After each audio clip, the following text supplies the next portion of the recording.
High. High. আচ্ছা শুনুন না, আমার কাছে না বেশি সময় নেই, আমি আপনাকে জাস্ট কয়েকটা প্রশ্ন করব তারপর চলে যাব। হ্যাঁ অবশ্যই, জিজ্ঞেস করুন। আচ্ছা, আপনি তো ব্যাংকে জব করেন। জি হ্যাঁ। মা বলেছিল আপনার প্যাকেজ 12 লাখ টাকা। হ্যাঁ ঠিক শুনছেন। আচ্ছা আপনার ফোনটা দেখি। ফোন? কেন? কেন আবার চেক করব আপনার bank statement. Bank statement check করবেন? এটা কেমন হয়ে গেল না? না মানে আপনি প্রথম দেখাতে আমার ব্যাংক স্টেটমেন্ট চেক করতে চাচ্ছেন? আচ্ছা ঠিক আছে, আমি আপনাকে বিশ্বাস করলাম, কিন্তু এর বাইরেও আমি তো আপনার হবু বউ, এতটুকু তো আমার জন্য আপনি করতেই পারেন। মানে আমি বুঝলাম না কিন্তু যে আপনি প্রথম দেখাতে আমার ব্যাংক স্টেটমেন্ট চেক করছেন। আরে আপনি এভাবে আপসেট কেন হচ্ছেন?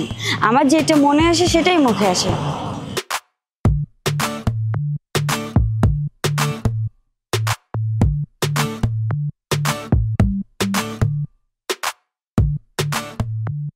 সবকিছু ঠিক আছে? আপনি খুশি? হ্যাঁ স্যাটিসফাইড। আচ্ছা আপনি কিছু মনে না করলে একটা প্রশ্ন করতে পারি? শিওর, জিজ্ঞেস করতে পারেন। আচ্ছা আপনার চুলটা কি আসল নাকি নকল? আচ্ছা আপনার কি মনে হচ্ছে না যে আপনি এখন একটু বেশি বেশি করতেছেন? আরে বেশি বেশির কি আছে, কোনো বাড়াবাড়ি নেই, কোনো বেশি বেশি কিছু না, দেখি। আরে আরে আরে আরে আসল তো। হ্যাঁ আসল। আরে আপনি এত রিয়াক্ট কেন করছেন? আচ্ছা কোনো ব্যাপার না, আপনি চাইলে কিন্তু আমার চুলটাও চেক করে দেখতে পারেন, আসুন। আরে না না, ইটস ওকে, আপনার চুল আমি চেক করবো না। আচ্ছা আপনি একটা কথা বলুন তো, আপনার বাসায় কে কে আছে? মা আছে, বাবা আছে, আর একটা ছোট বোন আছে। আচ্ছা সবাই কি খুব হেলদি? হ্যাঁ সবাই হেলদি। কোনো খানদানীয় অসুখ, বিপি? আরে না না, আমার কোনো অসুখ বিসুখ নাই। আরে বাবা আমি আপনার কথা বলছি না, আপনার পরিবারের বাকি সদস্যদের কথা বলছি। হ্যাঁ মায়ের সুগার আছে। বুঝতে পেরেছি, আপনার মায়ের সুগার, তার মানে কিছুদিন পর আপনারও হবে, আর তারপরে ভবিষ্যতে আপনার বাচ্চাদেরও হবে। আরে কি সব আজব কথা বলছেন আপনি? আরে আপনি শোনেননি, জিনের 3 পর্যন্ত ট্রান্সফার হয়, এরপর তো আপনার মায়ের থেকে আপনার আসবে, তারপর ভবিষ্যতে আপনার যে বাচ্চা কাচ্চা হবে তাদেরও তো আসতে পারে, তাই না? আরে কি সব আজে বাজে কথাবার্তা বলছেন? আমার মায়ের সুগার আছে বিধায় আমার হবে, আমার বাচ্চাদের হবে, এটা কখনো হয় না। আচ্ছা আমি যদি সুন্দর একটা লাইফস্টাইল লিড করি তাহলে তো এগুলো হবে না।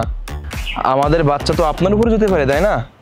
এই শুনুন, আমি কোনো রিস্ক নিতে পারবো না, আর তাছাড়া একটা কথা বলুন তো, সবাই কি লেখাপড়া জানে? হ্যাঁ সবাই লেখাপড়া জানে। আচ্ছা কোন পর্যন্ত লেখাপড়া করেছে সবাই? হ্যাঁ আমার বাবা গ্রাজুয়েট করেছে আর মাও। আর দাদা দাদি? ওই সময় কোনো স্কুল কলেজ ছিল না, তো ওই সময় থেকে আমার দাদা ক্লাস 5 পর্যন্ত পড়াশোনা করছে। কি বলছেন, 5 পর্যন্ত? আর এদিকে আমার দাদা তো ডিগ্রি পাস করেছিল, ডিগ্রি, বুঝেন? দেখুন আমি কিন্তু আপনার লুক নিয়ে কম্প্রোমাইজ করেছি, আপনার হাইট যা আছে মানিয়ে নেওয়া যায়, কিন্তু আপনার এডুকেশন নিয়ে আমি কোনো কম্প্রোমাইজ করতে পারবো না, বুঝেছেন? আচ্ছা আপনার কি মনে হচ্ছে না যে আপনি বেশি বেশি বেয়াদবি করতেছেন? আরে বাবা রে বাবা, এখানে আবার বেয়াদবির কি আছে? আবার জিজ্ঞাসা করতেছেন কি বেয়াদবি করতেছেন মানে? আরে আপনি কি ডিসিশন জানাবেন? আমি আপনাকে ডিসিশন নিচ্ছি, আমি আপনার মতো মেয়েকে বিয়ে করবো না। আলতু।